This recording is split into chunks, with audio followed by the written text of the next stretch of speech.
함께 오늘 나누실 말씀은 시편 23편 1절 2절 말씀입니다.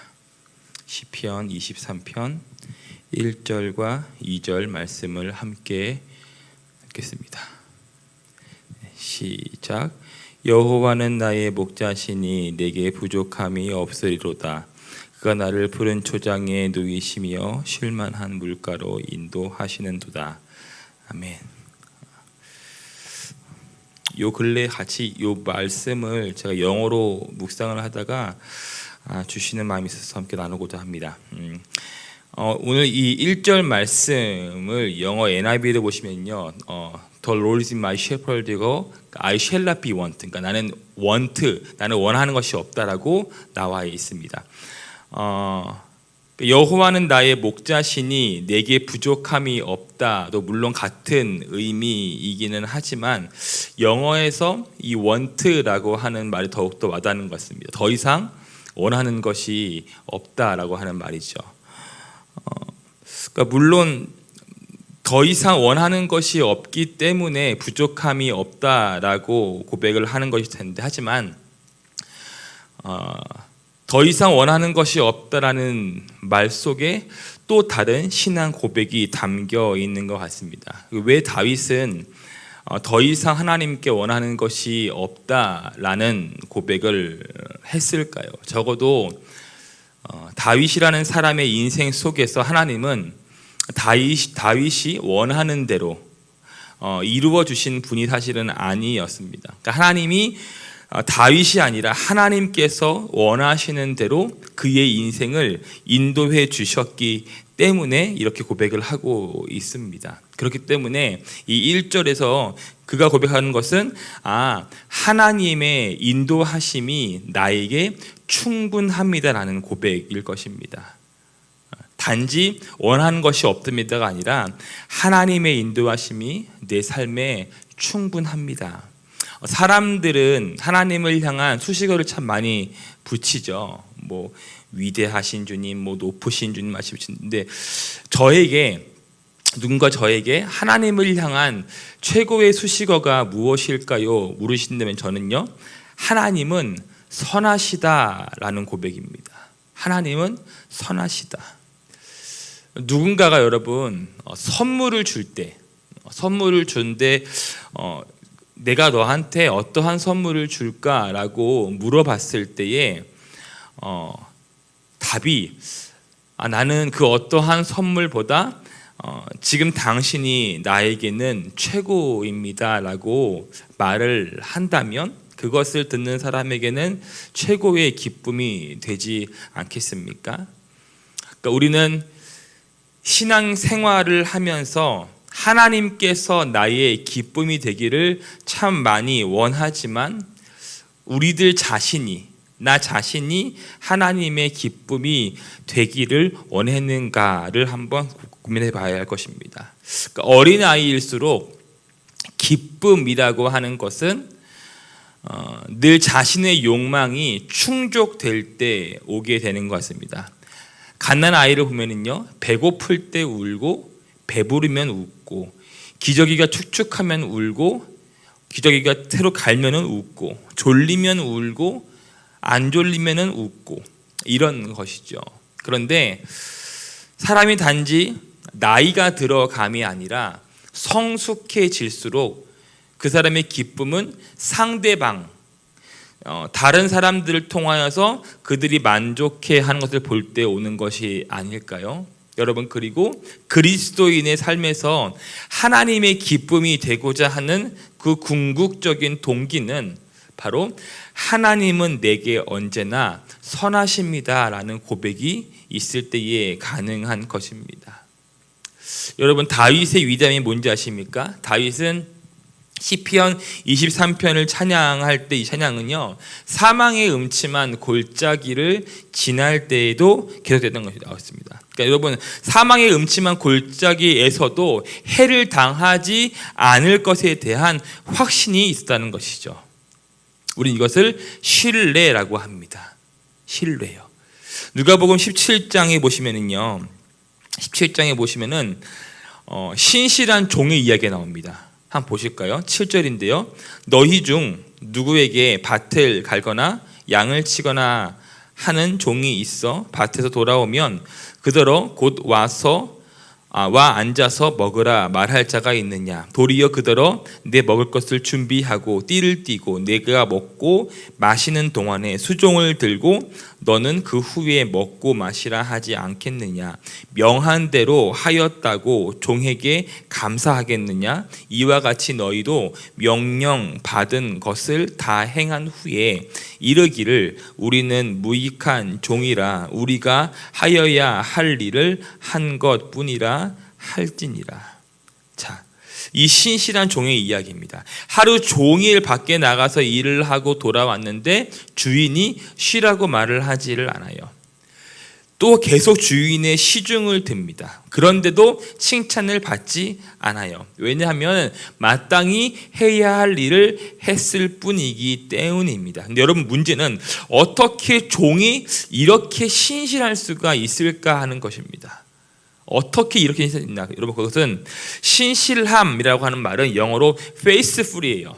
근데 그 말은 믿음이라고 하는 faith에서 나온 말입니다. 즉 뭐냐? 내 주인을 향한 믿음이 있기 때문에 신실할 수 있는 것입니다. 그러니까 주인이 하시는 일, 주인의 일을 하는 것이 자신의 삶에서 최선이라고 하는 믿음이 있기 때문에 그는 어디서든지 신실할 수 있는 것이죠. 여러분, 우리 어떤 신실함은 환경이나 처지로 좌우되는 것이 아니라 믿음과 관계된 것입니다. 하나님의 신실하심을 믿을 때에 우리의 삶 또한 역동적이 됩니다. 주변의 환경 때문에 위축되지 않게 되죠. 여러분 잘 아시는 엘리야 있지 않습니까? 놀라운 기적을 행합니다. 비가 오지 않게도 하고 오게도 하고 850명의 발헌자들과 대결해서 이겼어요. 그런데 그가 절망에 빠진 적이 있습니다. 왜요? 그 사건으로 인하여서 왕후 이세벨이 그를 죽이려고 하기 때문입니다. 쫓기는 신세가 되어버린 거예요. 자, 그때에 일어난 일이 열왕기 상에 있는데요. 19장에 나와 있습니다. 보시면요. 4절인데요. 자기 자신은 광야로 들어가 하룻길쯤 가서 한 로뎀나무 아래에 앉아서 자기가 죽기를 원하여 이르되 여호와여 넉넉하오니 지금 내 생명을 거두시옵소서. 나는 내 조상들보다 낫지 못하나이다 하고 로뎀나무 아래에 누워 자더니 천사가 그를 어루만지며 그에게 이르되 일어나서 먹으라 하는지라. 본즉 머리맡에 숯불에 구운 떡과 한 병에 물이 있더라. 이에 먹고 마시고 다시 누웠더니 8절입니다. 이에 일어나 먹고 마시고 그 음식물의 힘을 의지하여 40주 40야를 가서 하나님의 산 호렙에 이르렀다라고 말을 합니다. 자, 엘리야는요, 이 다이나믹한 사역의 현장에서 느꼈던 하나님이 아니라 그 지치고 힘들어 죽음의 나락에 떨어져 있는 그 자신을 어루어 만지시고 푸른 초장으로 인도하셔서 먹이시는 하나님을 경험한 후에, 그 후에 불 끌어내리고 비 오게 했던 그러한 기적의 현장뿐만 아니라 이세벨이 나를 죽이려고 달려드는 이 두려움에 잠식된 이 자리에도 하나님이 여전히 계시고 여전히 하나님은 신실하게 나를 돌보시는구나 라는 것을 경험하고 나서 다시 사역의 현장으로 돌아갑니다. 이런 생각이 드는 거예요.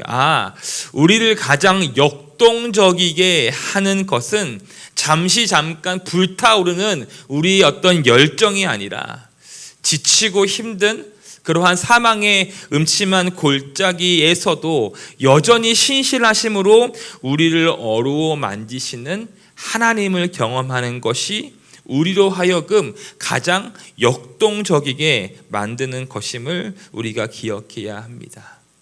자, 그런 선한 목자이신 하나님께서 성육신하셔서 우리에게 오셔서 자신을 내가 선한 목자다라고 말씀을 하시죠. 그리고 말씀하십니다. 마태복음 11장에 수고하고 무거운 짐자들아 다 내게로 오라. 내가 너희를 쉬게 하리라. 나는 마음이 온유하고 겸손하니 나의 멍에를 베고 내게 배우라. 그리하면 너희 마음이 쉼을 얻으리라. 자, 그리고 다시 오늘 본문에서 보시면요, 그 목자이신 주님께서 나를 풀밭에 누이시고 쉴만한 물가로 인도하십니다.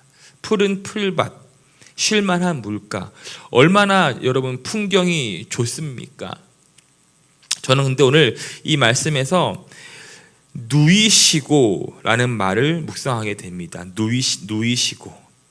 자, 여러분 이 동사의 주어는 하나님이세요. 하나님. 여러분 이 말씀이 영어로 보시면요, He makes me lie down이거든요. 그러니까는 그가 나를 누이게 하신 거예요. 영어 옛날에 배울 때 그 make, have, 뭐 let 이런 것들은 그 뭐뭐를 하게 하다라는 동사예요. 그러니까 뭐냐면은 무엇을 하도록 시키다라는 역할을 하는 동사입니다. 즉 우리의 의지가 아니라 하나님의 의지예요. 우리가 잔잔한 물가로 인도함을 받아서 목을 축이는 것은 내 의지가 아니라 하나님의 의지라고 하는 것입니다. 중요한 것은 양의 의지로 목자가 움직인 것이 아니라 목자의 의지로 양을 움직이게 만든 것입니다. 양의 선택은 틀릴 수 있어도 목자의 선택은 틀리지 않습니다. 그래서 이 하나님의 신실하심을 다윗은 이렇게 고백하며 시를 마치죠. 내 평생에 하나님의 선하심과 인자하심이 반드시 나를 따른다. 이 하나님의 신실하심.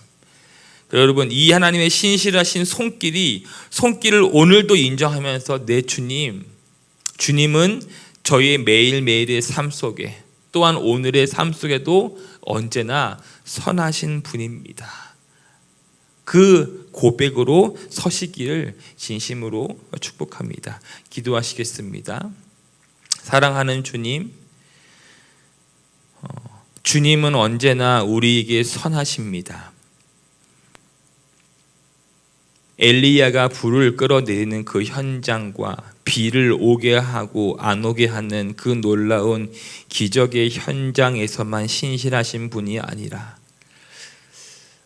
죽음의 현장, 두려움에 잠식된 그 현장에서도 엘리야에게 먹을 것을 주시며 그를 돌보신 신실하신 하나님, 우리의 삶에 언제나 주님 앞에 이 고백이 있기를 원합니다. 신실하신 하나님의 손길이 나와 함께 하십니다.